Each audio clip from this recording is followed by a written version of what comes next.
நம்மலாம் சின்ன பிள்ளைங்களா இருக்கும்போது ஃப்ரிட்ஜெல்லாம் கிடையாது. அப்போ இட்லி தோசைனா வாரத்துக்கு ஒரு நாள் தான் போடுவாங்க.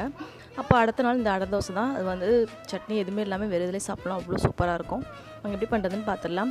1/2 டம்ளர் துவரம்பருப்பு, 1/2 டம்ளர் பச்சரிசி, 1/4 டம்ளர் வந்து கடலைப்பருப்பு, 1/4 டம்ளர் வந்து பாசிப்பருப்பு, உளுந்து 1 ஸ்பூனு, வெந்தயம் ஒரு 1/4 டீஸ்பூன் வச்சு ஒரு 2 மணி நேரம் ஊற வச்சுக்கோங்க.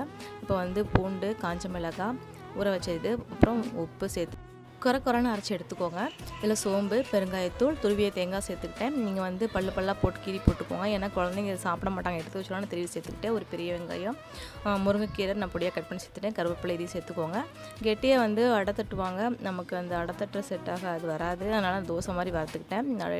நடுவில் ஓட்டை போட்டு எண்ணெயோ சேர்த்துட்டு மூடி போட்டு ஒரு 2 நிமிஷம் மீடியம் ஃப்ளேமில் வச்சு வேக வைங்க. நல்லா கோல்டன் ப்ரௌன் ஆகிடும். அப்போ திருப்பி போட்டுட்டு 1 நிமிஷம் கழிச்சிட்டு அப்புறம் எடுங்க. அடை மாவில் கொஞ்சம் தண்ணி சேர்த்துக்கோங்க. அப்போ தான் அடை வார்க்கு வரும். இப்போ வந்து அடை ரெடி ஆகிடுச்சு. இப்போ தவங்க சட்டி